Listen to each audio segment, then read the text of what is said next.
오늘 마음이 무겁다면 빌립보서가 전하는 하나님의 위로를 받으시고 평안함을 찾으세요. 항상 기뻐하라. 감옥에서도 기뻐한 사람 사도 바울. 빌립보서가 주는 놀라운 위로.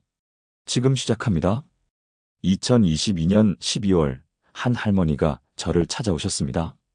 78세 이순자 권사님이셨습니다. 50년 넘게 신앙생활을 하셨던 분입니다. 주일 성수, 11조 새벽 기도를 한 번도 빠지지 않으셨습니다. 그런데 그날 권사님의 눈에는 눈물이 가득했습니다. 목사님, 저는 이제 믿음이 없는 것 같아요. 50년을 믿었는데 이제 와서 하나님이 의심됩니다. 권사님의 남편분이 3년 전에 치매 진단을 받으셨습니다. 처음엔 이름을 잊으시더니 나중엔 권사님 얼굴도 못 알아보셨습니다. 그 충격에 권사님 본인도 무릎이 아파 걷기 힘들어지셨습니다. 병원비는 매달 200만 원씩 나갔습니다. 자녀들은 멀리 살고 있어 도움을 청하기도 어려웠습니다. 목사님, 50년간 충성했는데 왜 이렇게 힘들까요? 기도해도 응답이 없어요.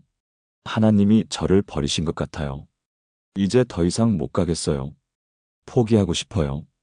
왜 그럴까요? 왜 오래 믿은 사람도 흔들릴까요? 왜 열심히 신앙생활해도 마음에 평안이 없을까요? 왜 끝까지 가는 것이 이렇게 힘들까요? 왜 고난이 계속될 때 믿음이 무너질까요? 왜 더 이상 못 가겠다는 생각이 들까요? 왜 하나님의 침묵이 이렇게 고통스러울까요? 혹시 여러분도 지금 이런 마음이신가요? 세상은 말합니다. 그만둬. 너무 힘들잖아. 쉬어. 믿음이 뭐가 중요해? 현실이 더 급해. 50년 믿었는데 이게 뭐야? 헛수고한 거지. 하지만 하나님은 정반대로 말씀하십니다. 끝까지 가는 자가 구원을 받을 것이다. 내가 너를 떠나지 않고 버리지 않을 것이다. 내가 믿음으로 시작한 그 일을 내가 반드시 이루리라. 그날 저는 권사님과 함께 빌립보서를 펼쳤습니다. 이 짧은 4장의 편지 속에 끝까지 걸어가는 믿음의 비밀이 숨어 있었습니다. 바울이 감옥에 갇혀 있을 때, 즉 가장 절망적인 순간에 쓴 편지입니다. 그런데 이 편지에는 기쁨과 감사라는 단어가 16번이나 나옵니다. 어떻게 감옥에서 기쁨을 노래할 수 있었을까요? 어떻게 쇠사슬에 묶여 있으면서도 감사할 수 있었을까요? 어떻게 죽음을 앞두고도 희망을 말할 수 있었을까요? 오늘 그 비밀을 여러분과 나누려고 합니다. 빌립보서가 전하는 7가지 위로의 메시지입니다. 이것을 아시면 어떤 상황에서도 끝까지 걸어갈 수 있습니다. 고난 중에도 무너지지 않고 절망 속에서도 희망을 잃지 않고 아무리 힘들어도 포기하지 않을 수 있습니다. 사랑하는 성도님들, 준비되셨습니까? 지금부터 빌립보서가 전하는 끝까지 걸어가는 믿음의 비밀을 함께 발견하겠습니다. 첫 번째, 고난도 복음을 위한 도구입니다. 고난이 왔을 때 우리는 이렇게 생각합니다. 하나님이 나를 벌주시는구나. 내가 뭔가 잘못했구나. 하나님이 나를 사랑하지 않으시는구나. 그래서 원망하고 불평하고 믿음이 흔들립니다. 그런데 바울은 완전히 다른 관점을 보여줍니다. 빌립보서 1장 12절에서 14절입니다. 형제들아, 내가 당한 일이 도리어 복음 전파의 진전이 된 줄을 너희가 알기를 원하노라. 이러므로 나의 매임이 그리스도 안에서 모든 시위대 안과 그 밖의 모든 사람에게 나타났으니 형제 중 다수가 나의 매임으로 말미암아 주 안에서 신뢰함으로 겁없이 하나님의 말씀을 더욱 담대히 전하게 되었느니라. 바울은 지금 로마 감옥에 갇혀 있습니다. 손에는 쇠사슬이 채워져 있습니다. 24시간 로마 군인의 감시를 받습니다. 화장실도 혼자 갈 수 없습니다. 세상 기준으로 보면 완전히 실패한 인생입니다. 그런데 바울은 이것을 복음 전파의 진전이 되었다고 말합니다. 어떻게 그럴 수 있을까요? 바울이 감옥에 갇히자 로마의 모든 시위대가 복음을 들었습니다. 4시간마다 교대로 바울을 감시하던 군인들이 있었습니다. 그들은 바울과 함께 있으면서 그의 기도를 들었고 찬송을 들었고 말씀을 들었습니다. 바울이 자유인이었다면 절대 만날 수 없었던 사람들입니다. 로마 황제의 친위대, 최정예 군인들입니다. 그런데 쇠사슬 때문에 그들이 복음을 들었습니다. 더 놀라운 것은 14절입니다. 형제 중 다수가 나의 매임으로 말미암아 주 안에서 신뢰함으로 겁없이 하나님의 말씀을 더욱 담대히 전하게 되었느니라. 바울이 감옥에 갇히자 빌립보 교회 성도들이 오히려 더 담대해졌습니다. 바울 선생님도 감옥에 갇혔는데 우리가 뭐가 두려워? 복음을 위해서라면 목숨도 아깝지 않아. 바울의 고난이 다른 사람들의 믿음을 강하게 만들었습니다. 이것이 하나님의 방식입니다. 우리의 고난을 통해 복음이 전파되고 다른 사람들의 믿음이 자랍니다. 그러니까 고난은 저주가 아니라 도구입니다. 우리를 벌주는 것이 아니라 우리를 사용하시는 것입니다. 2019년 여름 대구에 사시는 박미숙 자매님을 만났습니다. 당시 52세 초등학교 교사셨습니다. 20년 동안 한 학교에서 성실하게 일하셨습니다. 그런데 2018년 갑상선암 진단을 받으셨습니다. 수술을 받았지만 전이가 되어 재수술을 받아야 했습니다. 학교는 1년간 휴직을 하셨습니다. 병원비는 계속 나가고 월급은 끊기고 미래는 불확실했습니다. 처음에는 많이 원망하셨다고 합니다. 왜 하필 나예요? 하나님, 저는 성실하게 살았잖아요. 20년간 주일학교 교사도 했고 11조도 했고 열심히 섬겼는데 왜 이런 일이? 그런데 어느 날 새벽 빌립보서 1장을 읽다가 눈물을 흘리셨습니다. 내가 당한 일이 도리어 복음 전파의 진전이 되었다. 그날부터 생각이 바뀌기 시작했습니다. 이 병도 하나님이 사용하실 도구구나. 이 고난을 통해 누군가에게 복음이 전해지겠구나. 휴직 기간 동안 같은 병동에 입원한 환자들을 만나기 시작했습니다. 70대 할머니, 30대 젊은 엄마, 40대 회사원. 모두 암 환자들이었습니다. 박 자매님은 그들에게 다가갔습니다. 저도 같은 병이에요. 제가 기도해 드릴게요. 처음에는 거부하던 사람들도 점점 마음을 열었습니다. 박 자매님의 평안한 얼굴, 감사하는 태도, 기쁨이 가득한 목소리가 그들을 변화시켰습니다. 1년 동안 병원에서 15명에게 복음을 전했습니다. 그중 7명이 교회에 나오기 시작했습니다. 그중 한 분은 이렇게 고백했습니다. 선생님이 아니었으면 저는 자살했을 거예요. 선생님의 믿음이 저를 살렸어요. 2019년 여름, 박 자매님은 완치 판정을 받았습니다. 지금은 다시 학교로 돌아가 아이들을 가르치고 계십니다. 그리고 여전히 그때 만난 환우들과 연락하며 그들을 위해 기도하고 계십니다. 박 자매님은 이렇게 고백하셨습니다. 제가 건강했다면 복음을 전할 수 없었을 거예요. 암이라는 고난이 저를 병원으로 보내셨고 거기서 잃어버린 영혼들을 만나게 하셨어요. 이제는 그 1년이 제 인생 최고의 시간이었다고 고백합니다. 사랑하는 여러분, 지금 고난 중에 계신가요? 그 고난을 통해 하나님이 무엇을 하시려는지 보십시오. 누구를 만나게 하시려는지, 무엇을 깨닫게 하시려는지, 어떻게 사용하시려는지 보십시오. 고난은 끝이 아니라 시작입니다. 절망이 아니라 기회입니다. 저주가 아니라 축복입니다. 하나님은 우리의 고난을 복음 전파의 도구로 사용하십니다. 사랑하는 여러분, 지금 저와 함께 이렇게 기도해 보시겠습니까? 사랑하는 하나님 아버지, 제가 당한 이 고난도 복음을 위한 도구임을 믿습니다. 이 아픔을 통해 누군가에게 복음이 전해지고 누군가의 믿음이 자라게 하소서. 저의 눈물이 다른 사람의 위로가 되고 저의 고통이 다른 사람의 희망이 되게 하소서. 이 고난 속에서도 주님의 계획을 보게 하시고 끝까지 믿음으로 걸어가게 하소서. 주님께서 이 모든 것을 합력하여 선을 이루실 것을 믿습니다. 예수님의 이름으로 기도합니다. 아멘. 이 고백을 붙잡으십시오. 고난 중에도 포기하지 않을 힘을 얻게 될 것입니다. 두 번째, 사는 것도 그리스도, 죽는 것도 유익입니다. 우리는 삶과 죽음을 대립적으로 봅니다. 삶은 좋은 것, 죽음은 나쁜 것. 삶은 얻는 것, 죽음은 잃는 것. 그래서 죽음을 두려워하고 삶에 집착합니다. 특히 나이가 들수록 죽음에 대한 불안이 커집니다. 내가 언제까지 살 수 있을까? 죽으면 모든 게 끝나는 건가? 저 세상은 정말 있는 걸까? 그런데 바울은 이렇게 말합니다. 빌립보서 1장 21절입니다.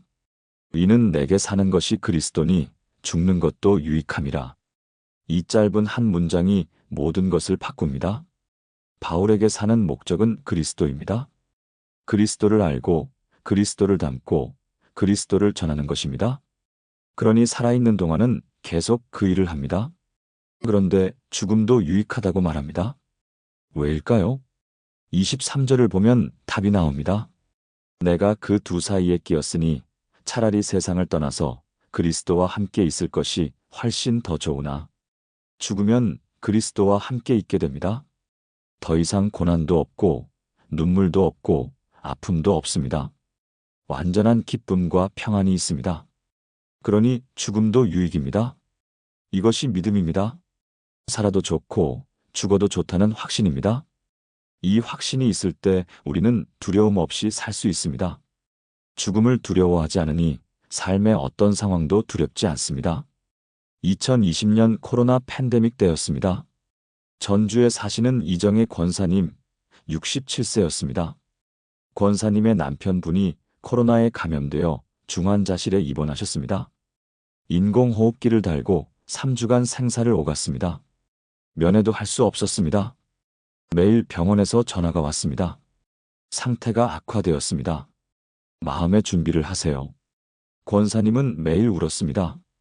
40년을 함께 산 남편입니다.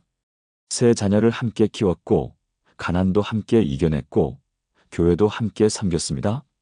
하나님, 제발 살려주세요. 조금만 더 함께 있게 해주세요.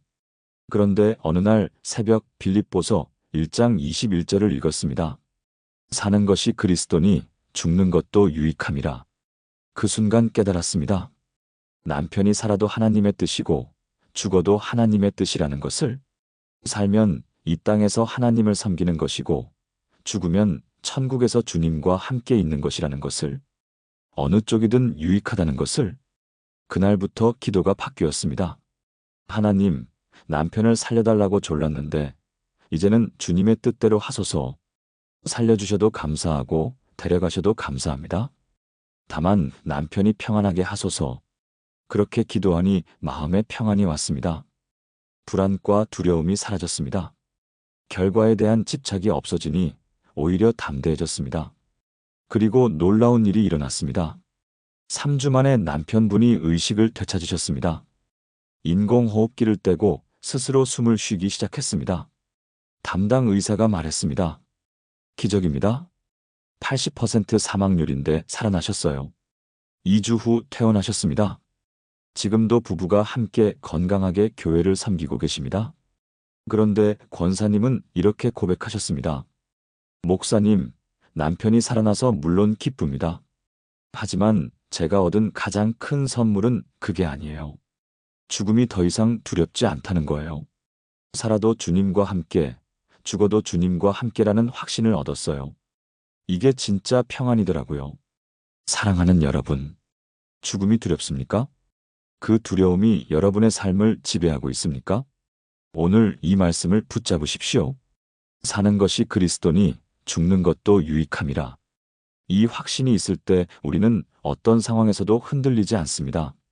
질병이 와도, 위기가 와도, 죽음이 다가와도 평안합니다. 왜냐하면 어느 쪽이든 유익하기 때문입니다.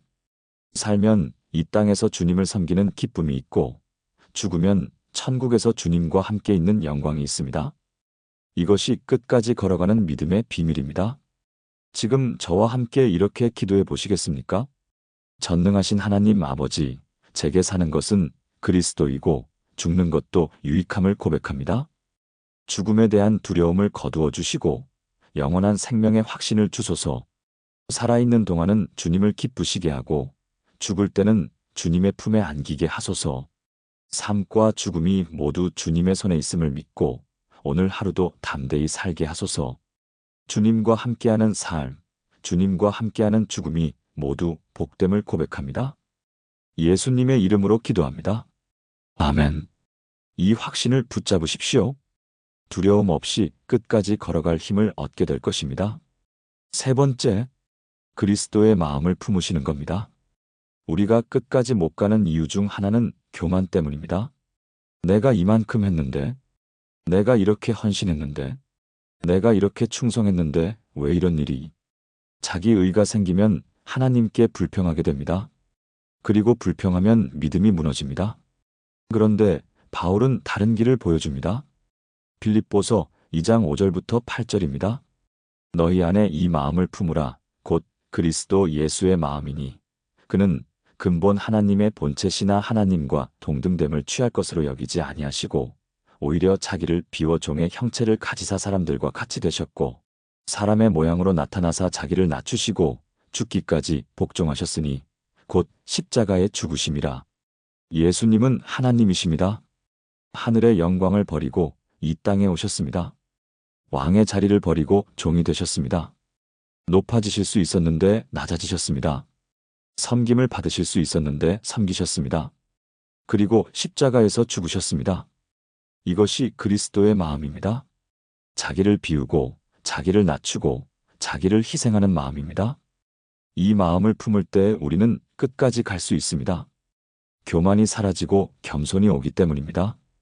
불평이 사라지고 감사가 오기 때문입니다. 자기 의가 사라지고 은혜가 보이기 때문입니다. 2018년 가을, 창원에 사시는 최영란 집사님, 58세를 만났습니다. 집사님은 30년간 교회에서 헌신하셨습니다. 주일학교 교사, 찬양대, 구역장, 안 해본 봉사가 없었습니다. 교회 건축할 때는 1억 원을 헌금하셨습니다. 그런데 어느 날 새로 오신 목사님이 집사님을 권사로 추천하지 않으셨습니다. 대신 다른 집사님을 권사로 추천하셨습니다. 그 집사님은 교회 나온 지 5년밖에 안 되었습니다. 헌금도 많지 않았고 봉사도 많이 하지 않았습니다. 집사님은 충격을 받았습니다. 30년간 헌신했는데 1억을 헌금했는데 왜 나는 안 되고 저 사람은 되는 거야? 마음에 원망이 생겼습니다. 교회 가기가 싫었습니다. 예배 시간에도 집중이 안 되었습니다. 내가 뭐하러 이렇게 헌신했나? 허무하다. 그렇게 6개월을 방황했습니다. 교회는 나갔지만 마음은 떠나 있었습니다. 그런데 어느 주일 설교 본문이 빌립보서 2장이었습니다. 너희 안에 이 마음을 품으라. 곧 그리스도 예수의 마음이니. 그날 말씀이 가슴에 박혔습니다. 예수님은 하나님이셨는데 종이 되셨어. 나는 종인데 높아지려고 했구나. 예수님은 자기를 낮추셨는데 나는 자기를 높이려고 했구나. 예수님은 십자가에서 죽으셨는데 나는 권사직 하나 못 받았다고 원망했구나. 그날 집사님은 집에 와서 무릎을 꿇고 회개했습니다. 주님, 용서하세요. 제가 교만했습니다. 제가 한 것을 자랑하고 제가 드린 것을 내세웠습니다. 저는 종인데 주인처럼 행동했습니다. 눈물이 멈추지 않았습니다. 그날 밤 꿈을 꾸었습니다. 예수님이 십자가를 지고 가시는 모습이었습니다. 피를 흘리시며 걸어가시는데 뒤돌아보시며 웃으셨습니다. 영란아, 나를 따르렴. 꿈에서 깨어나 또 울었습니다. 다음 날 아침 집사님은 새로 권사가 되신 분을 찾아갔습니다. 꽃다발을 사들고 갔습니다. 권사님, 축하드려요. 제가 마음이 좁았어요. 용서해 주세요. 그 권사님이 놀라며 말했습니다. 집사님, 사실 저도 부담스러웠어요. 집사님만큼 헌신하지도 못했는데 제가 먼저 권사가 되어서요. 두 사람은 서로 안고 울었습니다. 그날 이후 집사님의 신앙생활이 완전히 바뀌었습니다. 교만이 사라지고 겸손이 왔습니다. 인정받으려는 마음이 사라지고 섬기는 기쁨이 왔습니다. 2년 후 집사님도 권사가 되셨습니다. 하지만 집사님은 이렇게 고백하셨습니다. 목사님, 권사가 되는 게 중요한 게 아니더라고요. 그리스도의 마음을 품는 게 중요한 거더라고요. 자기를 비우고 자기를 낮추고 자기를 희생하는 마음 말이에요. 그게 진짜 믿음이더라고요. 지금도 집사님은 묵묵히 교회를 섬기고 계십니다. 칭찬받으려 하지 않고 인정받으려 하지 않고 높아지려 하지 않습니다. 그냥 예수님처럼 낮은 곳에서 섬깁니다. 그리고 그 얼굴에는 평안과 기쁨이 가득합니다. 사랑하는 여러분, 혹시 교만 때문에 힘드십니까? 나는 이만큼 했는데 라는 생각 때문에 원망하고 계십니까? 오늘 이 말씀을 붙잡으십시오. 너희 안에 이 마음을 품으라. 곧 그리스도 예수의 마음이니. 그리스도의 마음은 자기를 비우는 마음입니다. 자기를 낮추는 마음입니다. 자기를 희생하는 마음입니다. 이 마음을 품을 때 교만이 사라집니다. 원망이 사라집니다. 불평이 사라집니다. 그리고 감사와 기쁨과 평안이 옵니다. 이것이 끝까지 걸어가는 믿음의 비밀입니다. 지금 저와 함께 이렇게 기도해 보시겠습니까? 거룩하신 하나님 아버지, 그리스도 예수의 마음을 제 안에 품게 하소서. 자기를 비우고 낮추시고 희생하신 그 마음을 제게도 주소서. 교만을 버리고 겸손을 택하게 하시고 높아지려 하지 말고 섬기는 자가 되게 하소서. 인정받으려 하지 말고 주님만 바라보게 하소서. 예수님처럼 낮은 곳에서 사랑하며 살게 하소서. 그 마음으로 끝까지 믿음의 길을 걷게 하소서. 예수님의 이름으로 기도합니다. 아멘. 이 마음을 품으십시오. 겸손으로 끝까지 걸어갈 힘을 얻게 될 것입니다. 네 번째, 뒤에 있는 것을 잊고 앞에 있는 것을 잡으시는 겁니다. 우리가 끝까지 못 가는 또 다른 이유는 과거에 붙잡혀 있기 때문입니다. 내가 저지른 그 실수, 내가 놓친 그 기회, 내가 받은 그 상처, 과거를 붙잡고 있으면 앞으로 갈 수 없습니다. 과거의 실패가 발목을 잡고, 과거의 상처가 마음을 묶고, 과거의 후회가 믿음을 흔듭니다. 그런데 바울은 이렇게 말합니다. 빌립보서 3장 13절과 14절입니다. 형제들아 나는 아직 내가 잡은 줄로 여기지 아니하고 오직 한 일 즉 뒤에 있는 것은 잊어버리고 앞에 있는 것을 잡으려고 표대를 향하여 그리스도 예수 안에서 하나님이 위에서 부르신 부름의 상을 위하여 달려가노라. 바울에게도 과거가 있었습니다. 그리스도인들을 잡아 죽였던 과거입니다. 스데반 집사가 돌에 맞아 죽을 때 옆에서 지켰던 과거입니다. 수많은 성도들을 감옥에 가두었던 과거입니다. 그 과거를 생각하면 자책감과 죄책감에 짓눌릴 수 있었습니다. 하지만 바울은 뒤에 있는 것은 잊어버리고라고 말합니다. 과거를 붙잡지 않고 미래를 향해 달려갑니다. 이미 용서받았으니 더 이상 과거에 매일 필요가 없습니다.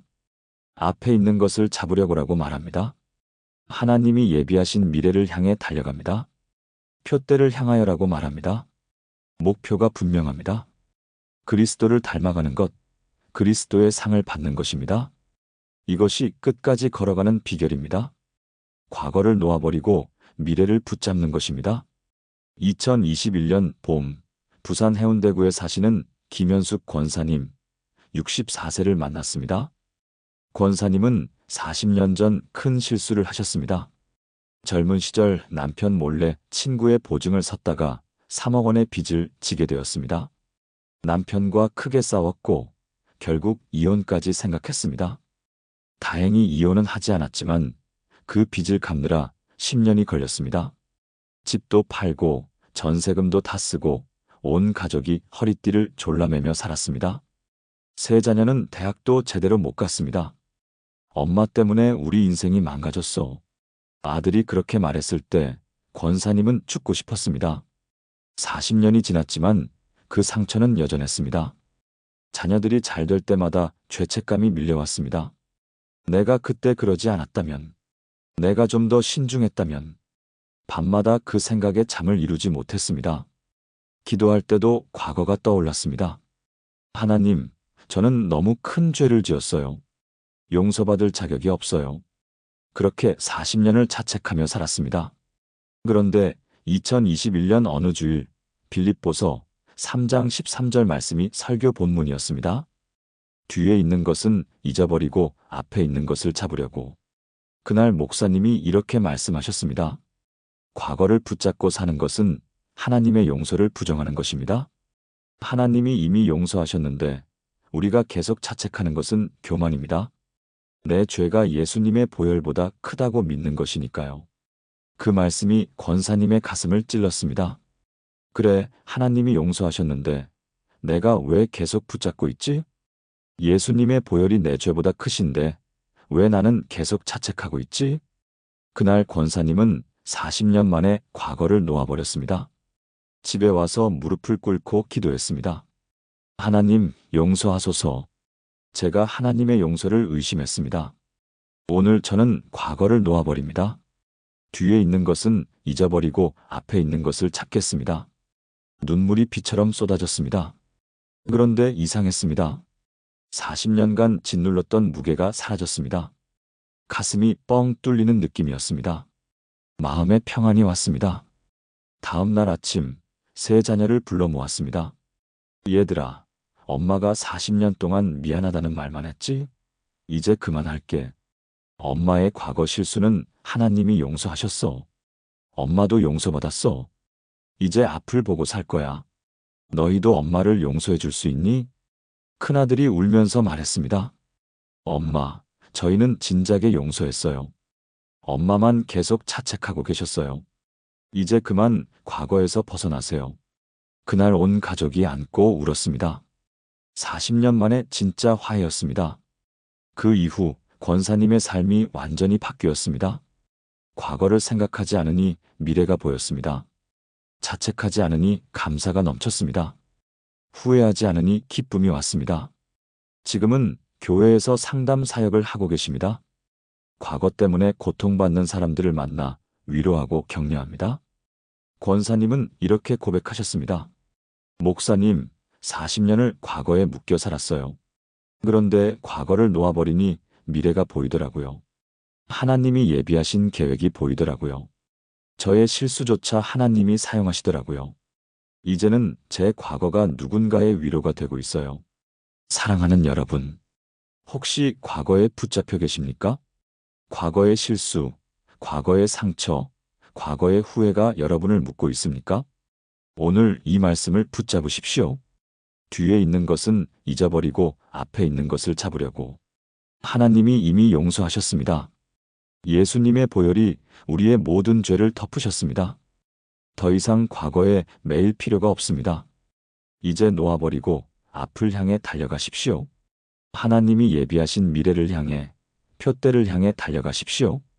그것이 끝까지 걸어가는 믿음입니다. 지금 저와 함께 이렇게 기도해 보시겠습니까?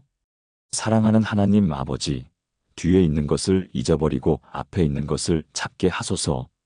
과거의 실수와 상처와 후회를 모두 주님께 맡기고 주님이 예비하신 미래를 바라보게 하소서. 이미 용서하신 죄를 계속 붙잡지 말고 주님이 주시는 새로운 은혜를 붙잡게 하소서. 표대를 향하여 달려가는 믿음의 사람이 되게 하소서.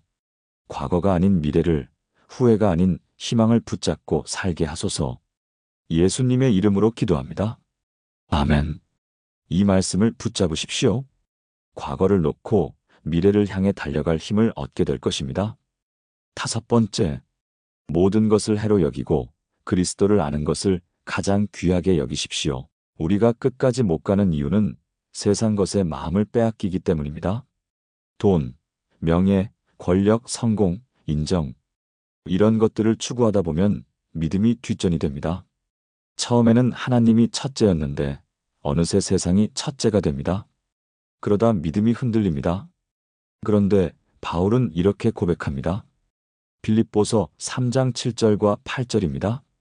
그러나 무엇이든지 내게 유익하던 것을 내가 그리스도를 위하여 다 해로 여길 뿐더러 또한 모든 것을 해로 여김은 내 주 그리스도 예수를 아는 지식이 가장 고상하기 때문이라.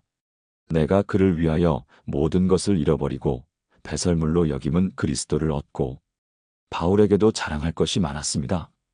베냐민 지파, 명문가 출신, 가말리엘 문화에서 공부한 엘리트, 율법에 흠이 없는 바리새인. 세상 기준으로 보면 완벽한 스펙입니다. 하지만 바울은 이 모든 것을 해로 여기고 배설물로 여긴다고 말합니다. 왜일까요? 그리스도를 아는 지식이 가장 고상하기 때문입니다. 그리스도를 아는 것, 그리스도와 함께하는 것, 그리스도를 닮아가는 것, 이것이 인생의 전부입니다. 이것에 비하면 다른 모든 것은 아무것도 아닙니다. 이 가치관이 확실할 때 우리는 흔들리지 않습니다.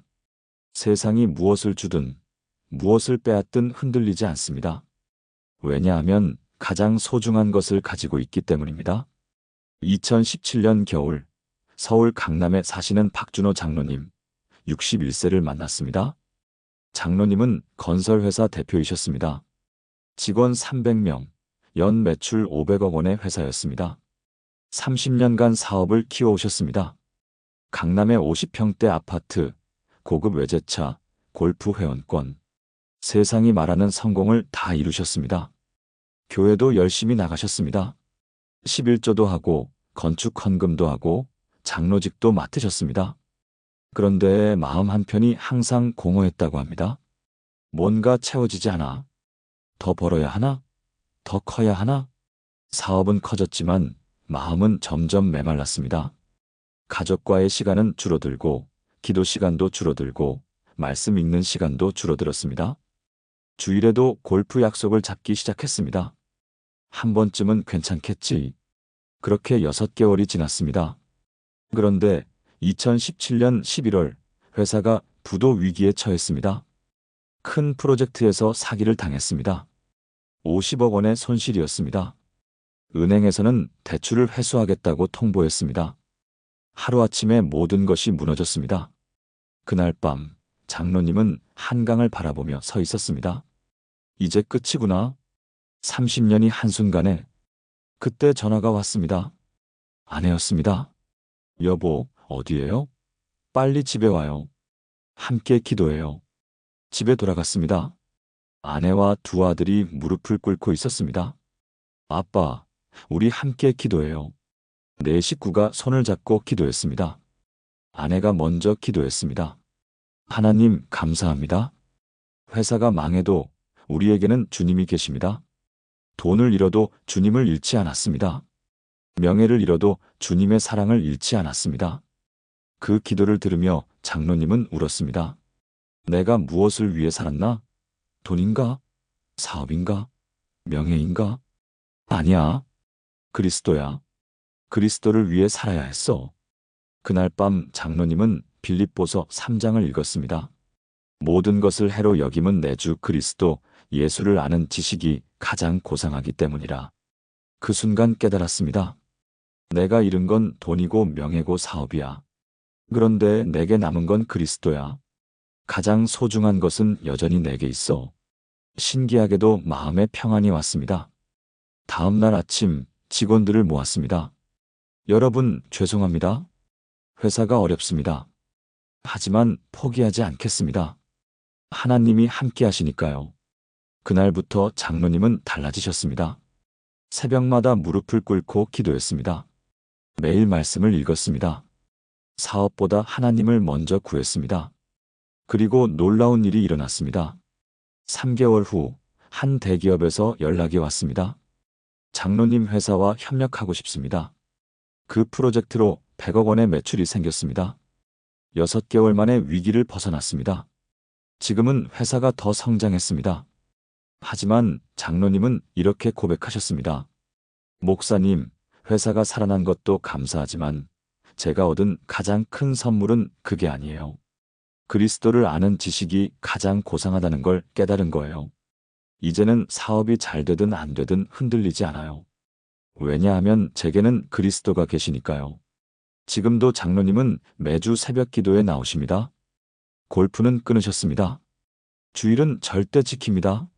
사업은 하나님께 맡기고 장로님은 하나님을 섬깁니다. 그런데 신기하게도 사업은 더 잘 됩니다. 사랑하는 여러분, 혹시 세상 것에 마음을 빼앗기고 계십니까? 돈, 명예, 성공, 이런 것들이 하나님보다 더 소중해지고 있습니까?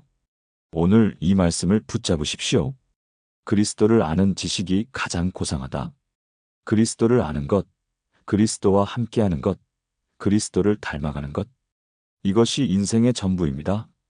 이것에 비하면 다른 모든 것은 해로운 것, 배설물입니다. 이 가치관이 확실할 때 우리는 끝까지 갈 수 있습니다. 세상이 무엇을 주든 무엇을 빼앗든 흔들리지 않습니다. 지금 저와 함께 이렇게 기도해 보시겠습니까? 전능하신 하나님 아버지, 그리스도를 아는 지식이 가장 고상함을 고백합니다. 세상의 모든 것을 다 잃어도 그리스도만 있으면 충분함을 믿습니다. 돈보다, 명예보다, 성공보다 그리스도를 더 사랑하게 하소서. 세상 것에 마음을 빼앗기지 말고 오직 그리스도만 바라보게 하소서. 그리스도를 얻고 그리스도 안에 있는 것이 제 인생의 목표가 되게 하소서. 이 고백으로 끝까지 믿음의 길을 걷게 하소서. 예수님의 이름으로 기도합니다. 아멘. 이 가치관을 붙잡으십시오. 흔들리지 않고 끝까지 걸어갈 힘을 얻게 될 것입니다. 6번째, 아무것도 염려하지 마십시오. 우리가 끝까지 못 가는 가장 큰 이유는 염려 때문입니다. 내일은 어떻게 되지? 앞으로 어떻게 살지? 이 문제가 해결될까? 염려하면 믿음이 약해집니다. 염려하면 기도가 멈춥니다. 염려하면 발걸음이 무거워집니다. 그런데 바울은 이렇게 말합니다. 빌립보서 4장 6절과 7절입니다. 아무것도 염려하지 말고 다만 모든 일에 기도와 간구로 너희 구할 것을 감사함으로 하나님께 아뢰라. 그리하면 모든 지각에 뛰어난 하나님의 평강이 그리스도 예수 안에서 너희 마음과 생각을 지키시리라. 아무것도 염려하지 말라. 이것은 명령입니다. 선택이 아닙니다. 왜 염려하지 말라고 하실까요? 염려는 하나님을 신뢰하지 않는다는 증거이기 때문입니다. 염려는 하나님의 능력을 의심하는 것이기 때문입니다. 그 대신 무엇을 하라고 하십니까? 기도와 간구로 감사함으로 하나님께 아뢰라. 염려하지 말고 기도하라는 것입니다. 걱정하지 말고 감사하라는 것입니다. 그러면 어떻게 됩니까? 모든 지각에 뛰어난 하나님의 평강이 너희 마음과 생각을 지키시리라. 염려가 사라지고 평강이 옵니다. 두려움이 사라지고 평안이 옵니다. 이것이 끝까지 걸어가는 비결입니다. 2020년 코로나 때였습니다. 대전에 사시는 김영애 권사님, 66세를 만났습니다. 권사님은 작은 식당을 운영하셨습니다. 30년간 정성껏 운영해온 식당이었습니다. 단골 손님도 많았고 입소문도 좋았습니다. 그런데 코로나가 터졌습니다.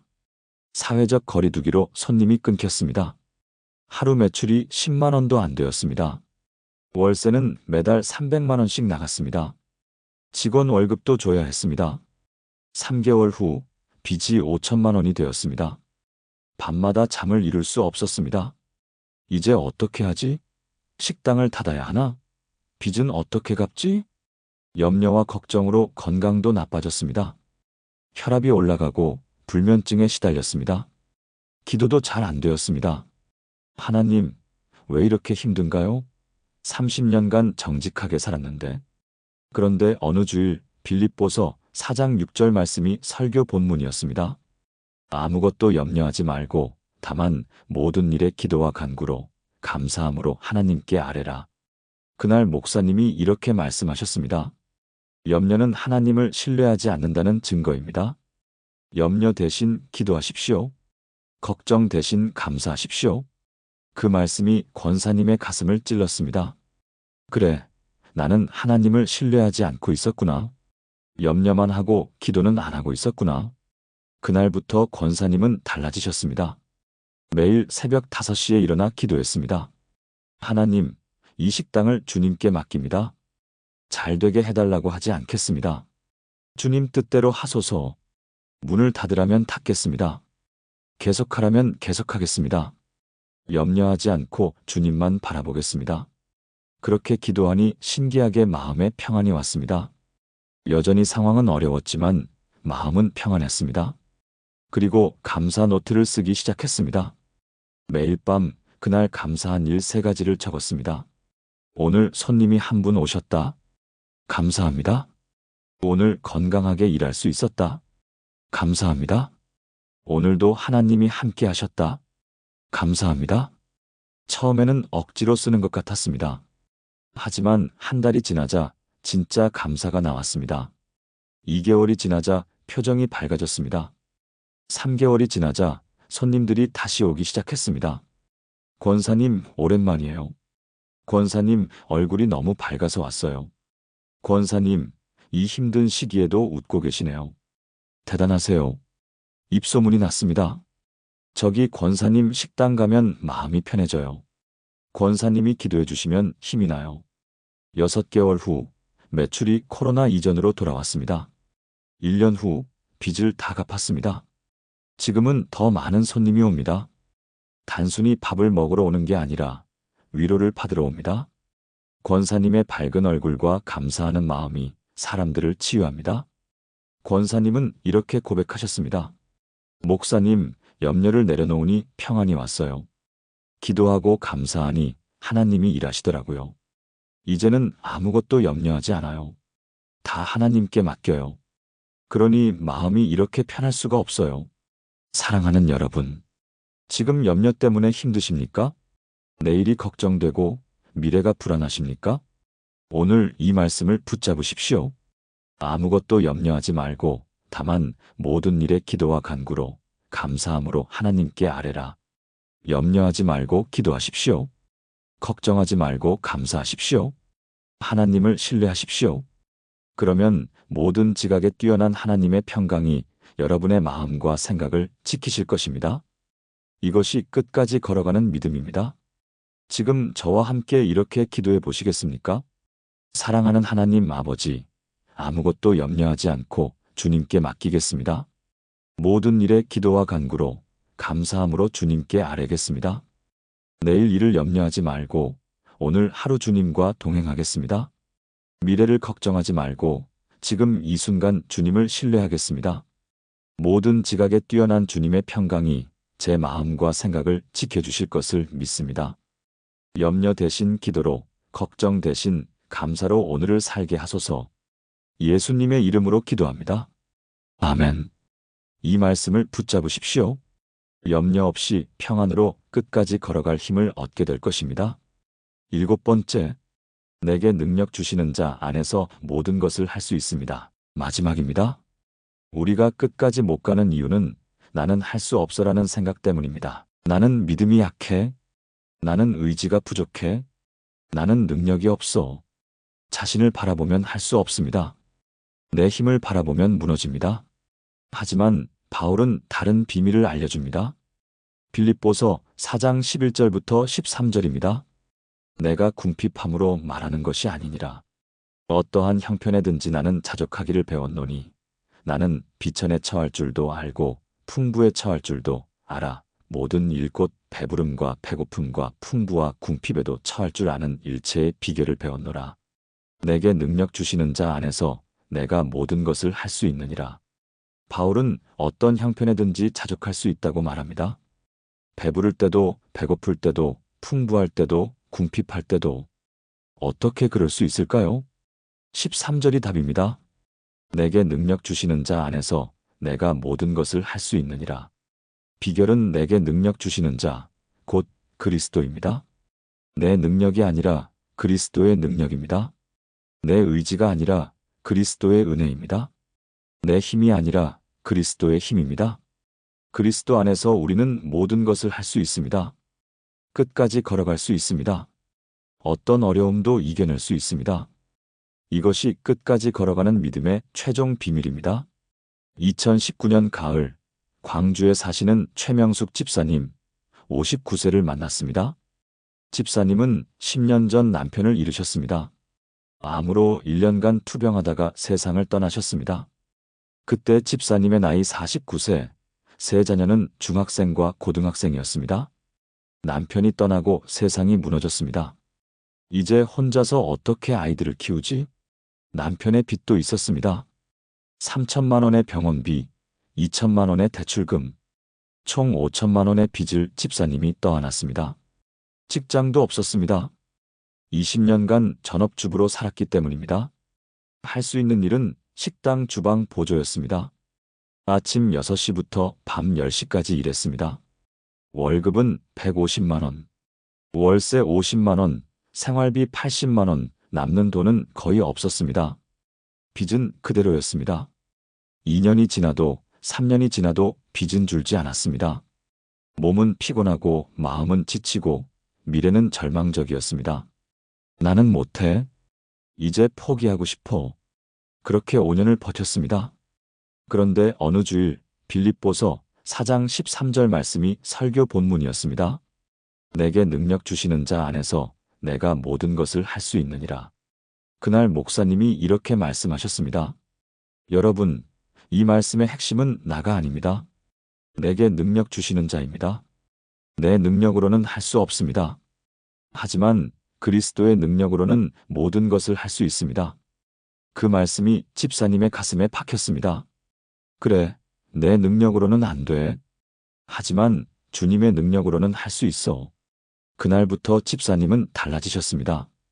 매일 아침 일어나면서 고백했습니다. 내게 능력 주시는 자 안에서 내가 모든 것을 할 수 있다. 출근길에도 일하면서도 퇴근길에도 이 말씀을 외웠습니다. 내게 능력 주시는 자 안에서 내가 모든 것을 할 수 있다. 힘들 때마다 이 말씀을 붙잡았습니다. 그러자 신기한 일이 일어났습니다. 힘이 났습니다. 피곤했는데 힘이 났습니다. 지쳤는데 다시 일어날 수 있었습니다. 포기하고 싶었는데 계속 갈 수 있었습니다. 1년 후 집사님은 더 나은 일자리를 구했습니다. 한식 요리사 자격증을 땄습니다. 급여가 200만 원으로 올랐습니다. 2년 후 작은 분식집을 시작했습니다. 보증금 1,000만 원 은행에서 빌렸습니다. 처음에는 손님이 많지 않았습니다. 하지만 포기하지 않았습니다. 내게 능력 주시는 자 안에서 내가 모든 것을 할 수 있다. 이 말씀을 붙잡고 매일 최선을 다했습니다. 6개월 후 단골 손님이 생겼습니다. 1년 후 직원을 1명 고용했습니다. 2년 후 빚을 다 갚았습니다. 10년 만에 5천만 원의 빚을 다 갚았습니다. 지금은 두 번째 가게도 열었습니다. 세 자녀는 모두 대학을 졸업하고 취직했습니다. 첫째는 간호사, 둘째는 회사원, 셋째는 교사가 되었습니다. 모두 훌륭하게 자랐습니다. 집사님은 이렇게 고백하셨습니다. 목사님, 제 능력으로는 절대 못했을 거예요. 하지만 주님이 능력을 주셨어요. 힘들 때마다 이 말씀을 외쳤어요. 내게 능력 주시는 자 안에서 내가 모든 것을 할 수 있다. 정말 할 수 있었어요. 10년 전 제가 오늘을 봤다면 꿈 같았을 거예요. 하지만 주님이 이루셨어요. 지금도 집사님은 가게 벽에 빌립보서 4장 13절을 붙여놓고 계십니다. 힘들 때마다 그 말씀을 보며 힘을 얻으신다고 합니다. 사랑하는 여러분, 지금 나는 할 수 없어라고 생각하고 계십니까? 내 능력으로는 안 되라고 포기하고 계십니까? 오늘 이 말씀을 붙잡으십시오. 내게 능력 주시는 자 안에서 내가 모든 것을 할 수 있느니라. 우리는 할 수 없습니다. 하지만 그리스도는 하실 수 있습니다. 내 능력으로는 안 됩니다. 하지만 그리스도의 능력으로는 모든 것이 가능합니다. 끝까지 걸어가는 것도 가능합니다. 어떤 고난도 이기는 것이 가능합니다. 믿음을 지키는 것이 가능합니다. 왜냐하면 그리스도께서 능력을 주시기 때문입니다. 이것이 끝까지 걸어가는 믿음의 최종 비밀입니다. 지금 저와 함께 이렇게 기도해 보시겠습니까? 전능하신 하나님 아버지, 내게 능력 주시는 자 안에서 내가 모든 것을 할 수 있음을 고백합니다. 제 능력으로는 할 수 없지만 주님의 능력으로는 모든 것이 가능함을 믿습니다. 오늘도 주님의 능력을 주시고 그 능력으로 끝까지 걸어가게 하소서. 지칠 때 힘을 주시고 쓰러질 때 일으켜 주시고 포기하고 싶을 때 희망을 주소서. 주님 안에서 저는 모든 것을 할 수 있습니다. 이 확신으로 오늘도 믿음의 길을 걷게 하소서. 예수님의 이름으로 기도합니다. 아멘. 이 말씀을 붙잡으십시오. 그리스도의 능력으로 끝까지 걸어갈 힘을 얻게 될 것입니다. 지금까지 나눈 7가지 말씀을 하나의 기도로 드리겠습니다. 사랑하는 여러분, 함께 기도하시겠습니까? 거룩하시고 전능하신 하나님 아버지, 오늘 이 시간 주신 빌립보서의 놀라운 말씀들을 감사드립니다. 고난도 복음을 위한 도구로 사용하시고 삶과 죽음 모두를 유익으로 바꾸시고 그리스도의 마음을 품게 하시고 과거를 놓고 미래를 찾게 하시고 그리스도를 아는 지식이 가장 고상함을 깨닫게 하시고 염려 대신 평안을 주시고 능력을 주셔서 모든 것을 할 수 있게 하신 주님을 찬양합니다. 저는 고백합니다. 제가 당한 이 고난도 복음 전파를 위한 도구임을 믿습니다. 사는 것도 그리스도요, 죽는 것도 유익함을 고백합니다. 그리스도 예수의 마음을 제 안에 품겠습니다. 뒤에 있는 것은 잊어버리고 앞에 있는 표대를 향하여 달려가겠습니다. 그리스도를 아는 지식을 모든 것보다 귀하게 여기겠습니다. 아무것도 염려하지 않고 오직 기도와 감사로 주님께 아뢰겠습니다. 내게 능력 주시는 자 안에서 모든 것을 할 수 있음을 믿습니다. 오늘부터 저와 제 가족이 이 말씀으로 매일을 살아가게 하소서. 고난이 와도 흔들리지 않고 죽음이 다가와도 두렵지 않고 교만하지 않고 겸손하며 과거를 놓고 미래를 붙잡고 세상 것보다 그리스도를 사랑하고 염려 대신 평안을 누리고 주님의 능력으로 모든 것을 이기며 살게 하소서. 끝까지 걸어가는 믿음을 주소서. 어떤 상황에서도 포기하지 않는 믿음을 주소서. 빌립보서가 전하는 이 위로의 메시지가 우리 삶의 반석이 되게 하소서. 이 모든 말씀이 주님의 약속이심을 믿고 신뢰하며 의지합니다. 살아계신 예수 그리스도의 이름으로 기도합니다. 아멘. 사랑하는 성도님들, 오늘 우리는 빌립보서가 전하는 끝까지 걸어가는 믿음의 7가지 비밀을 나누었습니다. 첫째, 고난도 복음을 위한 도구입니다. 둘째, 사는 것도 그리스도, 죽는 것도 유익입니다. 셋째, 그리스도의 마음을 품으십시오. 넷째, 뒤에 있는 것을 잊고 앞에 있는 것을 잡으십시오.